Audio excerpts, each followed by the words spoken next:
This is a war on religion. This is a war on the children. They give you the cure with the sickness. This is a war on tradition. This is a war on religion. This is a war on the children. They give you the cure with the sickness. This is a war. This is a war.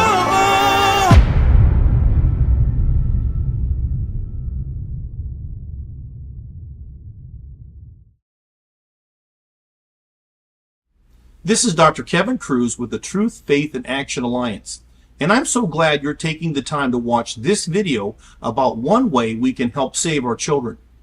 Now, for many of us, the most obvious difference that we've noticed since we were kids is the change in Hollywood and what's on television. That's why we're so proud to have Kevin Sorbo, a true Hollywood insider, share with us how Hollywood is at war with our children. Of course, Kevin Sorbo is the star of Hercules, The Legendary Journeys, the most watched TV show in the world. Kevin also played Captain Dylan Hunt in Gene Roddenberry's Andromeda. Kevin has shot over 80 movies and appeared in 20 different television shows. Currently, Kevin is now producing movies through Sorbo Studios and is a feature speaker about many issues surrounding our Christian faith. Here's Kevin Sorbo. When a 12-year-old watches his mother dying of cancer, it's only natural to beg God for her life.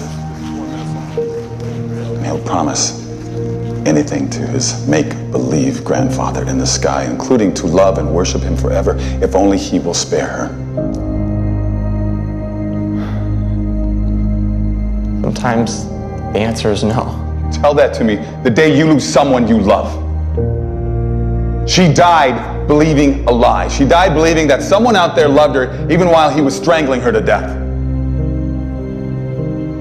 A God who would allow that is not worth believing in. You see, Shakespeare had it right. Life is really a tale told by an idiot, full of sound and fury and signifying nothing. Hey there, kiddo. How you holding up?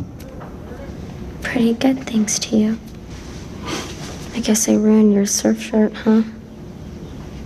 I never liked that one anyway. Why don't you just concentrate on getting better, okay? Thank you.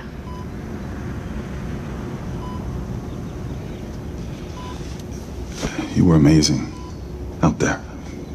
You know, you were the one who kept me calm. You never let go. You are incredibly brave, Bethany. Hey, this thing isn't working.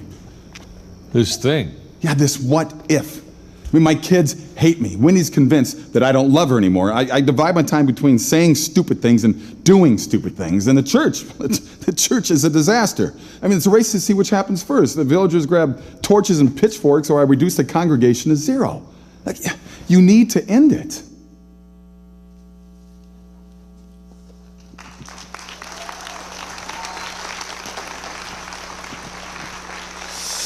Hello.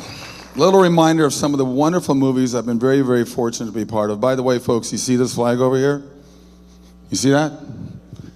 That's my pride flag. Okay? We give Pride a month. We are veterans one day. Explain that to me. Veterans, please stand up and be recognized. Police, first responders. God bless you guys. God bless what you do for our country. I should have sat down, but I stayed up here for my kid brother, Lieutenant Colonel Scott Sorbo, 23 years in the Army. He's my hero as well. Great kid, great guy. You all know we're under a religious war right now, right? It has nothing to do with politics. It's all about what's going on and what they're attacking us for. It's unbelievable. But Jesus did tell us these would happen, right? He said you'll be attacked for the things you believe in. And that's what we're doing right now. Hollywood did blacklist me. About 12 years ago, my manager and agent of many years called me into their office. I thought it was an intervention of sorts because they're never together in the same office. And they said that we can't work with you anymore because of the things you post on the internet. conservative and Christian stuff. And I said, wow.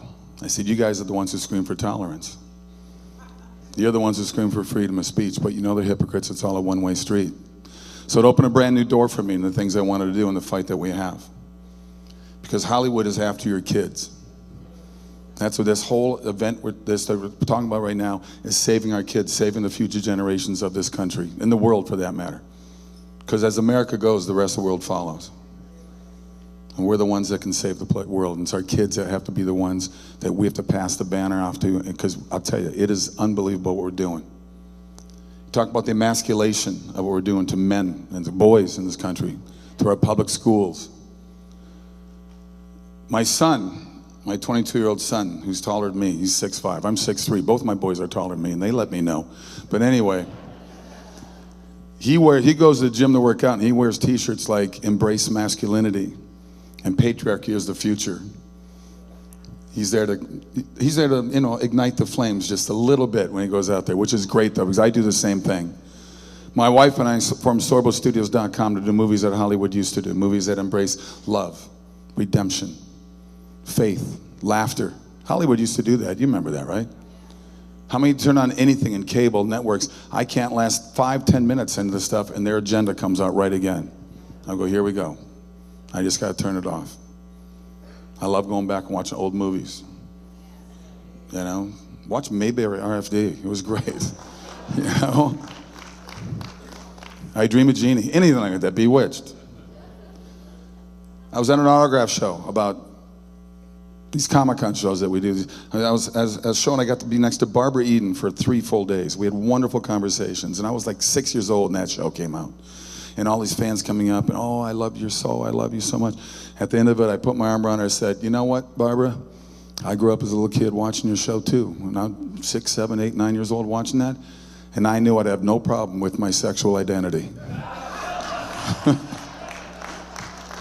She gave me a big hug, gave me a Dream of Jeannie copy bottle that my little daughter has on her desk to this day. But when they booted me out, I said, okay, this is what I'm going to do, because I'm going to fight back, because I want to do movies that change people's lives in a positive way. I used to get stopped all the time because of Hercules and Andromeda. I had 12 straight years both on those TV series. To Sin of Pride, Hercules by season 3 became the most watched show in the world in 176 countries. It was mythological, but I'll tell you what, I had nothing to do with that writing. I added stuff, we ad-libbed a lot, but the writers back then in the 90s, even in the mythological show, if you remember it at all, had a lot of moral messages in it. And I got letters from kids around the world. Got letters from kids that were being raised without a father and asked if I could be their father. Teenage girls saying, could please be my boyfriend? Because these were lonely kids. They're looking for role models. And Hollywood stopped putting those out, because I used to put them out all the time. They just don't do it anymore. And I said, I'm going to fight back, because I'm not going to let this happen. You go back to the 70s, you want to talk about the emasculation of men. Start looking at sitcoms from there on. What did they do? There wasn't Father's Knows Best anymore, or My 3 Sons, anything like that.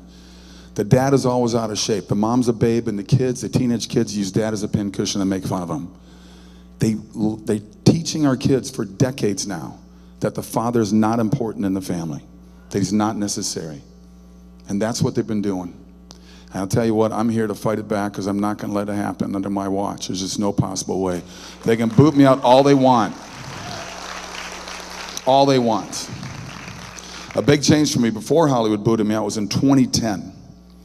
When my dear friend Dallas Jenkins, who you know is doing The Chosen right now, he gave me a script. You can clap The Chosen. He gave me a script, and he said, I want to know what your thoughts are. And I read the script. And I'm on the airplane, I'm reading, this guy next to me, I'm laughing, I'm crying a little bit. He looks over me, he goes, dude, you okay? And I said, no, I'm just a script. It's a really good script. I get off the plane, I called Dallas right away. I said, who's playing Pastor Ben? He starts listing some actors that I know. I said, no, I'm playing Pastor Ben. He said, I can't afford you. I said, I don't care. It's a SAG movie, right? And he said, yeah, pay me a minimum. Whatever you pay an actor, the lowest you can pay him, then I'll do it. I did it. I've done over 80 movies. That movie is What If. You saw a little scene up there with John Ratzenberger earlier. What If was written by the same guys who did God's Not Dead. But in my book, What If is far better. Because I love the story in it. And I tell people it's going to make you laugh, and I guarantee it's going to make you cry a little bit. But that movie opened up so many doors to me to say, this is what I want to do. This is the road I want to go down, the movies that I want to make. I was never a Hollywood guy. I grew up in a small town in Minnesota. And about 7,000 people, about 30 miles west of Minneapolis. And that's where I grew up. And I grew up in a strong family, strong, typical Lutheran church because, you know, Norwegian kid, even though Joe Pesci says I'm Italian because my name ends in a vowel. But he said it in his own way. You can figure out the words might have been in the middle there. But he's a good, I've known him for many, many years. He's a good heart, good man. But that movie to me was like, okay, this is the road that I want to go on. And I kept pushing and pushing with my wife. And once we got booted out, we formed Sorbo Studios to do that. Because Hollywood wants control of your life, just like the government. They want cradle to grave responsibility for our lives. I tell people all the time, you know, we came to a revolutionary war against the British monarchy over a 2% tax. Our government today treats us worse than the British government treated us. And we sit around and take it. They want you to work all year long, and they'll take 7 months of your pay because they know to spend your money better than you do. But you can keep the other 5 months. We need to wake up. I've told pastors this before, you do not work for government, you work for God. And don't forget that.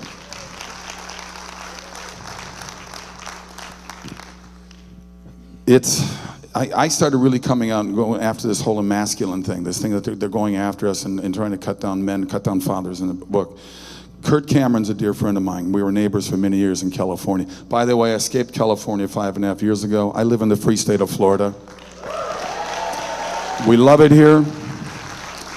We've loved it for a long time. It was one of those things, it was like, when are we going to make the move, honey? Because we both had family out here. My wife's got a dear sister for 40 years living in Davis Island here in Tampa. And we've been saying, when are we going to make this move? Well, something happened to me that made us move, and it's an interesting story. We had the house for sale. I went to do a prayer breakfast, speaking event, with Steve Green, Mr. Hobby Lobby. And I land in Indianapolis, call my wife as I normally do. I landed, I'm here. 3 o'clock in the morning, I get a text. I wake up very easily. I'm a very light sleeper. Ding, I look. She says, we have to evacuate the house. There's a fire coming down our road. I go on the internet. I'm looking at KTLA 5 normal in LA, and I see this huge fire in Thousand Oaks. And they put down the streets, and there the house right next to me is completely engulfed in flames. I get up. And I said to Mr. Steve Green, I said, can I speak ahead of you? I got to get home. My wife, we're safe. They got to another house. And I said, I've got to get home as quick as I can. I got an earlier flight. He didn't tell me the 2,100 people there were at that prayer breakfast. The guy that brought us in, before I took the stage, he told about what's going on with my house. 2,100 people stood up and prayed for my house. I lost it. I said, I'm not going to talk. I get back home. I try to get to the house. Cops stop me. Can't go. There's fires everywhere. So I go to where my family is. Next morning, really early, I pop around, trap a different way, get to my house. I pull up. A police officer pulls up on his motorcycle. Dude, you can't. Oh my gosh, you're Kevin Sorbo. I'm a big fan. He said, you can't be here right now though, because but I was standing in shock. My house was standing. Well, wait. I'm just showing the power of prayer. Okay. I get to the backyard. I told him, I said, look, my wife ran out so quick with the kids. I just got to get stuff out of the safe in case the house goes down. He says, all right, leave. I didn't leave. I stayed for the next 2 days, putting out little fires around the house. But I go to the backyard, my neighbor's house, gone. Just the chimney standing up. The fire came within 3 feet of our house and went around on both sides.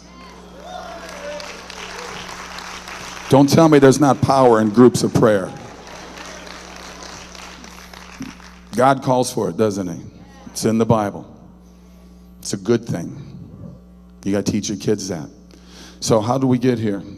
How did I get to Florida quicker than we thought was going to happen? Well, the gentleman who directed the Doctor Strange movie lives down the road from me. His house is gone. He sees the for sale sign. He shows up, knocks on the door. He says, look, I know you want to sell the house, but could we rent it for 2 years while we rebuild? Our insurance company will pay triple your mortgage. I said, honey, we're moving to Florida. And within a year, they bought the house. They knew that God had plans for us to get out here because it's been a much better move for us in so many ways. And it's just been a blessing. But I'm going to talk about Kirk Cameron because I segued a little bit there. Kirk got attacked about a year and a half ago. because he was reading brave books in public libraries, books that had moral messages in there that are for kids under 10, 11 years of age, how important it is to have these kids grow up with godly values and know what the country's about. They don't teach civics in school anymore because they don't want your children to know it's we the people. They don't want them to know that. So I started talking about that. I started posting about what Kirk is doing. I said, men got to stand up and be men again. Stop being afraid. Well, I get a call from Brave Books. So they came to me and said, we want to do a book with you. So my book came out. It's called The Test of Linehood. And it's about letting boys grow up to be strong men, strong fathers, strong husbands, strong pillars of the community. And I got attacked right away from the LGBT Pythagorean theorem, whatever, they're taking every cosine, whatever the heck they're doing. So my book came out and I got attacked, and I told them, I did an interview with a group of them, and I said, I'm not anti-anything, I'm pro-child. Let children grow up to be men. Let young girls grow up to be young women. Let them get old enough to decide. Just because you're 4-year-old, heck, my 2 boys put on the heels of my wife and put on little dresses. I didn't say, do you want me to cut off your penis now? They're just kids having kids. Let kids be kids. It's not that big a deal. Did you flash a time sign at me? Did I just see a time sign? He's on his phone now. He's not paying attention to me. Did you put a time sign up to me? Somebody said there was a time sign. I can't even see where it is. Oh, it's you. Where are we at? So I don't overstay my stay here. But anyway, so I told them, I said earlier, I'm just pro-child. Let kids be kids. I know Bruce Jenner very well. I know. But he waited till he was 60 at least to do it.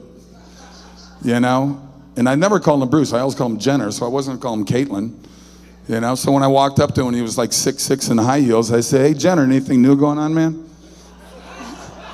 Because he knows the way I am. He's a smart ass too, so am I. I got 3 brothers who had to fight for a lot of things. But we need parents to get involved. We need parents to stay together. What LBJ did with the Welfare Reform Act back in 1964, what did it do? It ripped apart the black American family. Ripped them apart. And that was on purpose. On purpose. They had a much lower divorce rate than white couples did.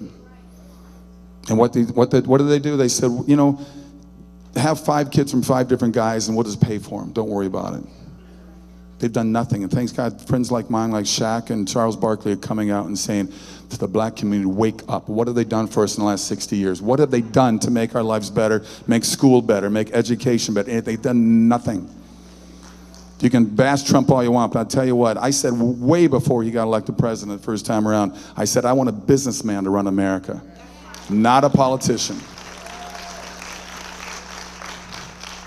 And we got to fight back because mail-in voting is still around, and as you know, if there's mail-in voting, there will always be cheating, and we need to change that, and I don't know why either side, well, I know why one side doesn't want to change it, but we need to fight back on that as well. And I'll tell you what I need in the movies that I do, what I need people like you, because the movies that I do change people's lives. I get stopped every day, and it's not Hercules or Andromeda, it's Soul Surfer, it's What If, it's God's Not Dead, it's Let There Be Light. They say thank you for what you do. I've already had 6 people out here by my table say the same thing to me, and I appreciate that. And all it does is reinforce what God has set me on this world to do and on this planet, and I'm going to keep on doing it. Somebody asked me if I'm going to retire. I say Clint Eastwood is my hero. He's 92 years old. He's still making movies.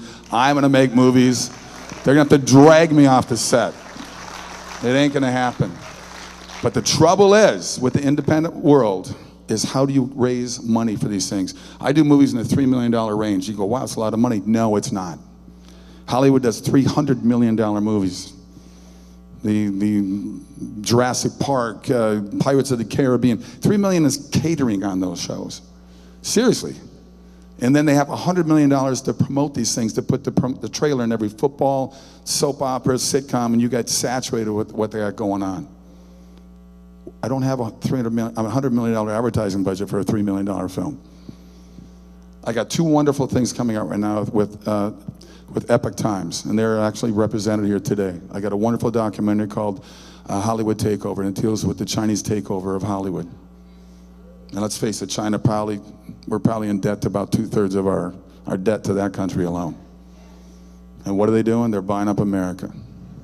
And we're letting them do it. And they decide what you can show in China. And you cannot have anything blasting against them. The other movie, my newest movie, comes out on August 2nd.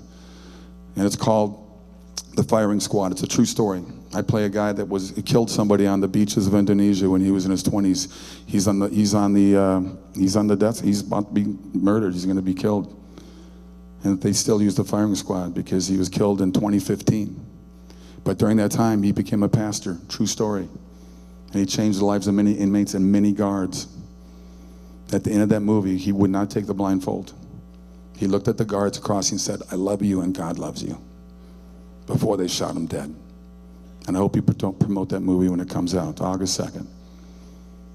And it's movies like that that need to have the audience. We need your word of mouth. God's Not Dead is an anomaly. That was a $2 million movie, made $140 million because of people like you that support it. We need your word of mouth to make these things happen. Otherwise, they're just going to disappear. I wish I owned that movie. I was a lowly actor in the $2 million budget for the whole thing, so I just got paid the lowest thing you get paid. But boy, those guys did pretty well with that one. But that was what really made it for me the difference. When that movie came out, my wife and I were in Salt Lake City airport, and this woman walks up to me, 30-ish, little 7, 8-year-old daughter with a beautiful woman. And when she spoke, I could tell, okay, she's from the Middle East somewhere. She says, "Are you Kevin Sorbo?" And I said, "I'm Kevin Sorbo, yeah." She goes, I am from Iraq. I saw your movie, God's Not Dead, and I became a Christian because of your movie." I start crying. My wife starts crying. We stand up, we pray for her right there and then. And her daughter got baptized too. They both got baptized. And I had to ask, I said, "How did your husband react?" And she said, "He tried to kill me. We had to escape." But the press will keep saying it's the peaceful religion. I don't know. I think we're smarter than that.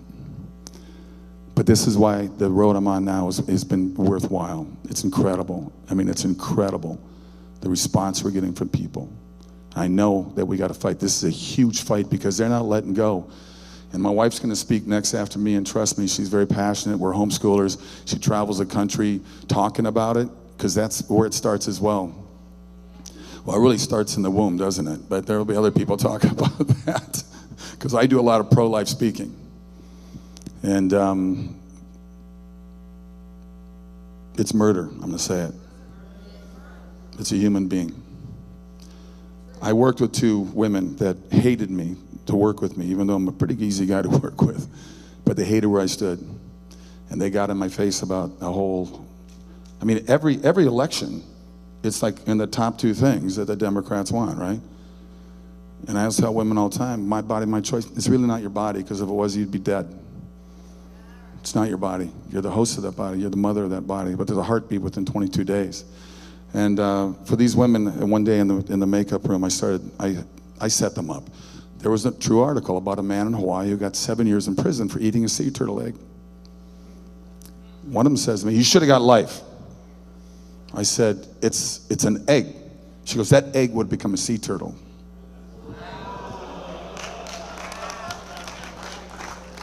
So I said, "What was the egg in you're going to become?" In a typical, really typical, because all they really have is anger and hate, right? She stood up and said, "You're wrong," and walks out the room. And I said, "I don't know how to, that you got me there." Wow, what a comeback. They would rather save a tree than save a human life. And Roe v. Wade made it commonplace, saying it's like having a cold, it's no big deal. And it is a big deal. But then after that, through education, what they're doing now, and you look at schools, I'm going to repeat my wife, what she's going to tell you, but take your kids out of school. Bill Maher, if you've noticed some of the things he's been saying the last couple of years, he said that do not send your kids to American universities. And that's coming from Bill Maher. We're not sending my kids to any of them. I'm a college dropout. I've done okay. You know, it's like... Unfortunately, Bill Gates is a college dropout too, but he's done a lot of damage to the world as well. And by the way, I'm an avid golfer, and I have a new F word I say in the golf course. It's Fauci, because he's got an F, he's got a U, and it's got a C in his name. So get rid of the bad F word and use that one as your new swear word on the golf course. Let them know that we're not idiots. But don't be afraid. Don't be afraid. So please follow us on sorbostudios.com and support the things that we're doing to help make this world a better place. But it comes with you, because I'm telling you right now, fear is their favorite weapon. You saw it in full display during COVID. They want to control everything. And this was a test run. They're going to do it worse. And when you have 10 million plus come across our border in 3 years, worried about 9/11? Worry about it in 30-fold from that. Because we know there's a lot of bad people coming across that border. And we're sitting here being complacent. We need to speak up. I need the lions to wake up. Every movie I've been doing since about the last 7, 8 years, every movie, I'll get at least one person or more that comes up to me privately, pulls me aside like we're doing a drug deal over on the side of the studio. Because they don't want anybody to look around and say, hey, man, thanks for being a voice for us. I go, be a voice for yourself. Stop being afraid. You know, Jesus kicked butt. He wasn't a wimp. He was not a wimp. And we can't be wimps either. And we cannot let them control the narrative and control our lives. We need to stand up. Number one, term limits. Let us vote on that. No more 50-year careers for these bozos, and they're living in their bubble. And I think that, but the change has got to be made, and we can't be afraid to make it. So I'm going to say, God bless you all. Fight the good fight. Be a lion, and lead the sheep any way you can. God bless you guys. Thank you so much. First, we want to thank Kevin Sorbo for sharing his journey through Hollywood and how God is still using him to make godly movies. Of course, Kevin is not the first Christian celebrity to be blackballed by Hollywood. Other actors who've had difficulty include Chris Pratt, Matthew McConaughey, Mel Gibson, Neil McDonough, and Jim Caviezel. While Denzel Washington is still an A-lister, he's also been sharing more and more of the evil creeping into Hollywood. Speaking of Jim Caviezel, not only has his career taken a hit, but he talks about how the Sound of Freedom movie was sidelined for 5 years. Indeed, the Walt Disney Company shelved it following Disney's acquisition of 20th Century Fox. The breakthrough came when the filmmaker repurchased the rights to Sound of Freedom and distributed it through Angel Studios. Another excellent example of Hollywood's underbelly is the documentary Quiet on the Set, which is about Nickelodeon and director Dan Schneider. It reveals quite a few disturbing details, but the most horrifying allegations were made by Drake Bell, who detailed how he was sexually abused by his coach, Brian Peck. But this was certainly not the first time that child stars have alleged grooming and molestation. One of the most famous is detailed in the documentary My Truth, The Rape of Two Corys, which shares Corey Feldman's story of how he and Corey Haim were molested and raped as child actors. Unfortunately, Corey Haim passed away in 2010.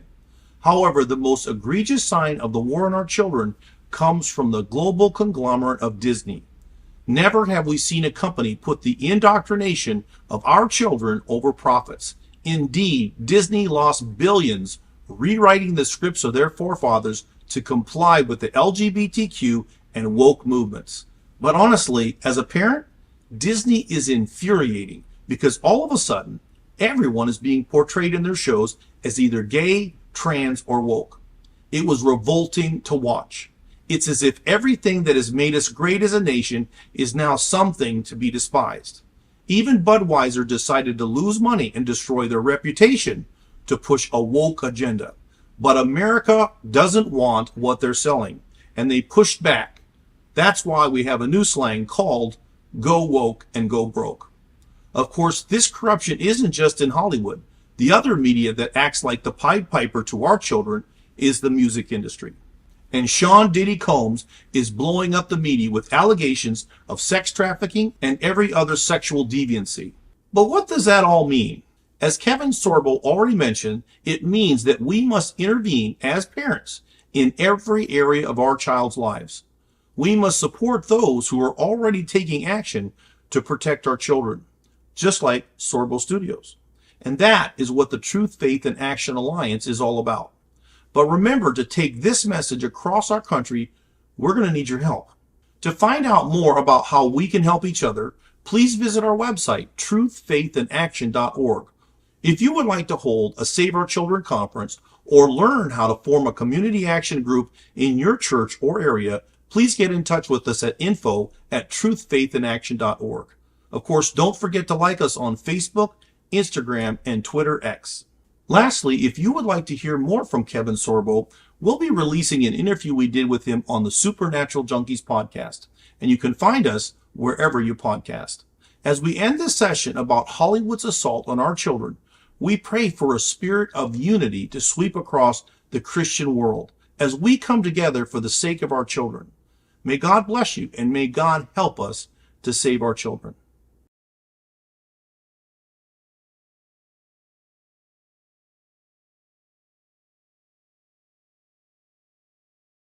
I'm Alex, and I'm super. I'm Dr. Thomas Dozier, and I am also super. Hi, I'm Dr. Dennis, and I am the natural. Hey, I'm Dr. Kevin. That makes me the junkie. Oh, yeah. And we are The Supernatural Junkies. And we talk about all the things that you can't talk about in the church today. And I like to talk about strengthening your faith, conspiracies, and how everything on TV is programming you. I like to talk about how our Bible is relevant, whether you're talking about artificial intelligence, so-called aliens, or secret societies. By the way, I know what Dr. Cruz likes to talk about as well. Spoiler alert, I like to talk about how current events are prophetic and exactly what our Bibles warned us would happen. Alex, what's your jam? I like to talk about ghosts, aliens, demon baby, supernatural healing, you name it. Be sure to check out our 100+ episodes on places like Audible, iPodcast, iHeartRadio, and Spotify. Just search for the Supernatural Junkies wherever you podcast. Also, don't forget to like us on Facebook, Instagram, and Twitter.